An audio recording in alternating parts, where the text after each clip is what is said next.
2026 ఆరంభంలోనే most craziest box office fight చూడబోతున్నాం. ఓవైపు ధురంధర్ 2, మరోవైపు టాక్సిక్ సినిమాలు ఎవరికి వాళ్లే తగ్గేదేలే అంటూ మార్చి 19న డేట్స్ ఇచ్చేశారు. ఇందులో టాక్సిక్ ఏడాది ముందే డేట్ ను బ్లాక్ చేశారు యష్.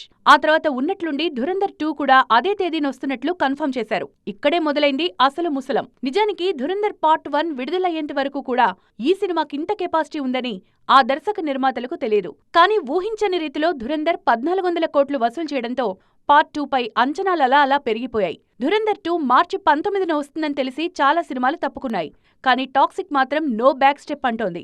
తాము ప్రకటించిన మార్చి 19న ధురంధర్ 2 డేట్ అనౌన్స్ చేయడంపై టాక్సిక్ హీరో యష్ కాస్త హట్ అయ్యారు. కనీసం కట్టసీ కాల్ కూడా చేయలేదని, వాళ్లకే అంతున్నప్పుడు మేం కూడా తగ్గేదేలే అని బరిలో దిగుతున్నారు రాకింగ్ స్టార్. కానీ సిచ్యువేషన్ చూస్తుంటే ధురంధర్ 2 వచ్చేది కష్టమే అనిపిస్తోంది. ముంబై నగరపాలక సంస్థ నుంచి ఈ సినిమాకు కష్టాలు కంటిన్యూ అవుతున్నాయి. నిర్మాణ సమయంలో భద్రతా ప్రమాణాలు పట్టించుకోవట్లేదని, B62 స్టూడియోను బ్లాక్ లిస్టులో పెట్టాలని బృహన్ ముంబై మున్సిపల్ కార్పొరేషన్ తీసుకున్న నిర్ణయానికి ఆల్ ఇండియా సినీ వర్కర్స్ అసోసియేషన్ మద్దతు ప్రకటించింది. ఇవన్నీ చూస్తుంటే మార్చి 19న టాక్సిక్ మాత్రమే వచ్చేలా కనిపిస్తోంది. ఫిబ్రవరి 20న టాక్సిక్ కొత్త టీజర్ విడుదల కానుంది.